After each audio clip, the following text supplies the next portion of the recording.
ఆంధ్రప్రదేశ్ ఒక జీవనాడిగా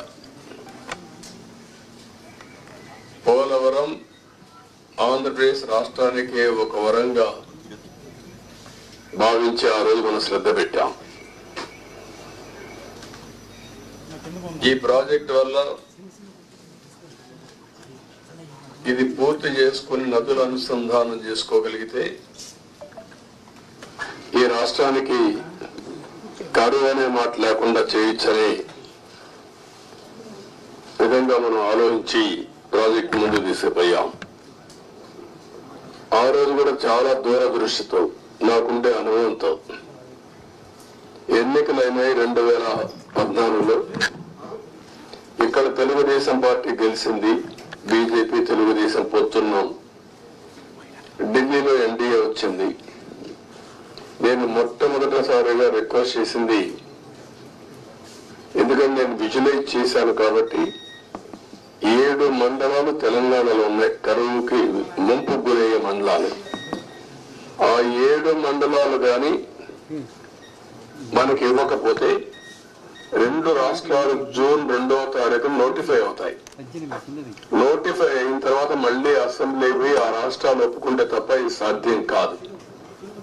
అందుకనే పట్టుబట్టి మీరు 7 మండలాలు ఇవ్వకపోతే నేను ప్రమాణ స్వీకారం కూడా చేయను, ఇంకా పోలవరం ప్రాజెక్ట్ కాదు అనే ఉద్దేశంతో నేను పట్టుబట్టి ఫస్ట్ కేబినెట్ చరిత్రలో ఎన్డీఏ 2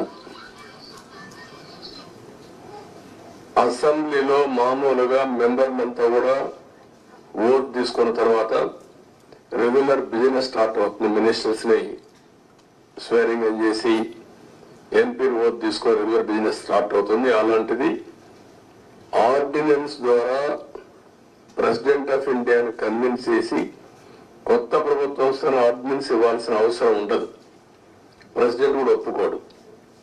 ఈ యొక్క అత్యవసర పరిస్థితిని ఆయనకు నచ్చజెప్పి ఒక కేబినెట్ మినిస్టర్స్ వెళ్ళి నచ్చజెప్పి తర్వాత కేబినెట్ పెట్టి ఈ యొక్క తీర్మానాన్ని పాస్ చేసి ఆర్డినెన్స్ తీసుకొచ్చి అది యాక్సెప్ట్ చేసిన తర్వాత పార్లమెంట్ సమన్ చేశారు.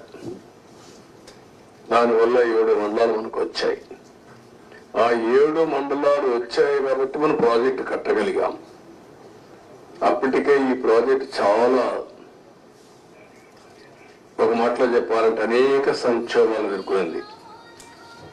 2500లో ఈ ప్రాజెక్ట్ రాజశేఖర రెడ్డి గారు ప్రారంభించడం, అప్పుడే అవకతవకలు చేయడం, కాంట్రాక్టుల్ని క్యాన్సిల్ చేయడం, అక్కడి నుంచి ప్రాజెక్టు ఆటకెక్కడం, అక్కడి నుంచి వాళ్ళందరూ కోర్టులకు వెళ్ళిపోవడం, ఇక్కడ కూడా land acquisition project central place లో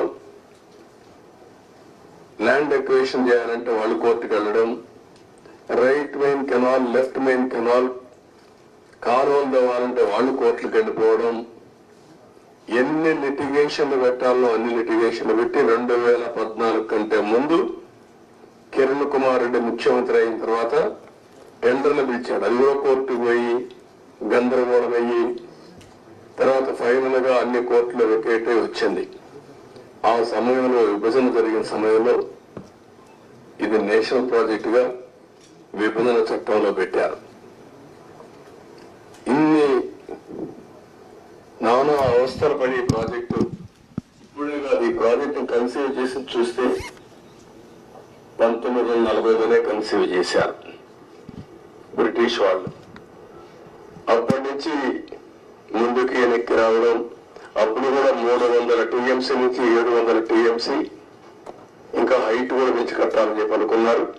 కడాను మనకు వచ్చింది చూస్తే 45.72 మీటర్లు దీంట్లో కట్టినప్పుడు 194 టీఎంసీ ఆఫ్ వాటర్ స్టోర్ చేసేట్టుగా మనం దీన్ని పెట్టుకున్నాం. అంటే 194 టీఎంసీ వాటర్ పెట్టుకుంటే 320 టీఎంసీ ఆఫ్ వాటర్ వాడుకునే అవకాశం వస్తుంది. ఫ్లడ్ వాటర్ వచ్చినప్పుడు ఈ రిజర్వాయర్లు పంపించి అన్ని చేసే అవకాశం వస్తుంది.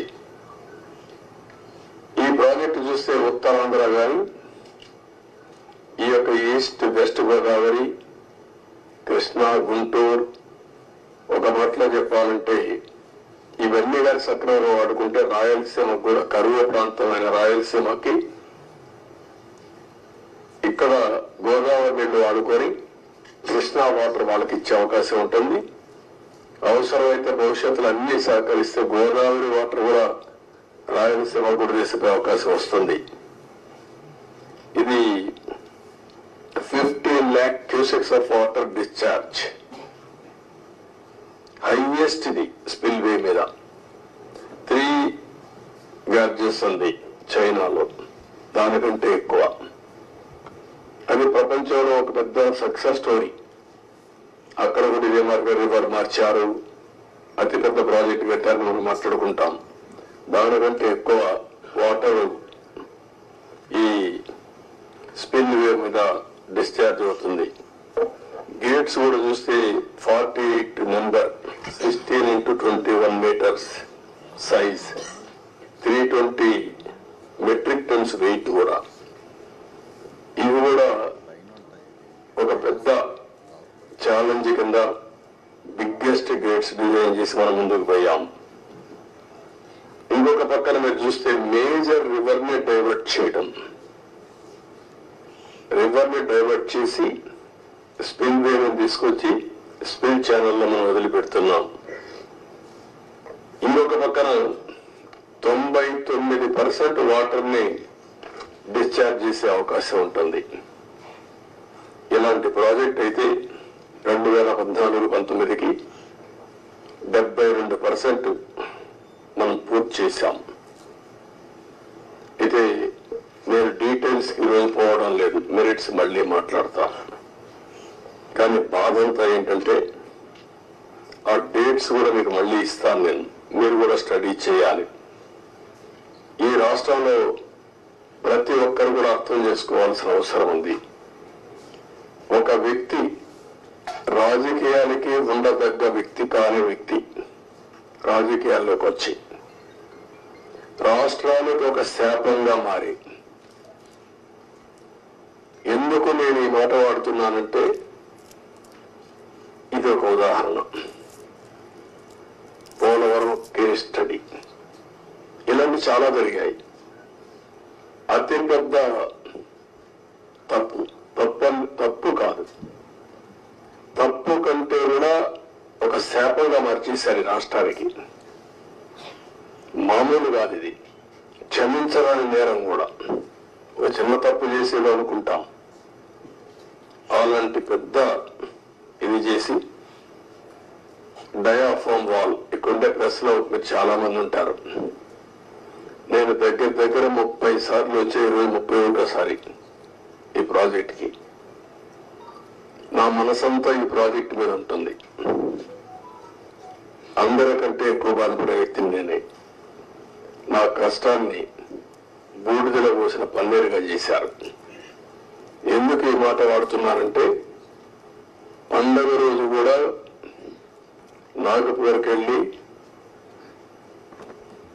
ఇప్పుడు గట్కర్ అక్కడ ఉంటే వాళ్ళ ఇంటి దగ్గర ఉంటే పోయి ఆయనతో మాట్లాడి, అదే మాదిరిగా అప్పుడు ఉమాభారత్ మినిస్టర్ అంటే ఆవిడని కన్విన్స్ చేసి, ఎక్కడ ఎలాంటి అడ్డంకులు లేకుండా అన్ని అడ్డంకులు, ఇక్కడ కూడా ఒకసారి 2 సార్లు అయితే ల్యాండ్ ఎక్విజిషన్ వీళ్ళంతా కూడా కొంత ట్రబుల్స్ క్రియేట్ చేస్తే వాళ్ళందరినీ పిలిపించి నయానా భయానా చెప్పి వాళ్ళకి కన్విన్స్ చేసి వాళ్ళకు లిబరల్ గా రీహాబిలిటేషన్ కానీ రిలీఫ్ కానీ ఇచ్చి మొత్తం చేశాం. వీళ్ళు చేసిన పని మీరు చూస్తే ప్రభుత్వం వస్తానే రివర్స్ టెండరింగ్ అన్నారు. వచ్చిన వెంటనే అదే రోజు, ఒక మాటలో చెప్పాలంటే సేమ్ డే, ఏజెన్సీని మార్చేస్తామని చెప్పి స్టేట్మెంట్ ఇచ్చారు. 4-5 రోజుల్లో ఇక్కడి నుంచి ఏజెన్సీని వైండప్ చేసి బయట పంపించారు. ఉండే స్టాఫ్ అంతా మార్చేశారు. ఆ ప్రిన్సిపల్ సెక్రటరీ, ఇంజనీరింగ్ చీఫ్ అందరినీ మార్చేశారు. అక్కడి నుంచి ఎవ్వరికీ తెలియని వ్యక్తులు పెట్టేశారు ఇక్కడ.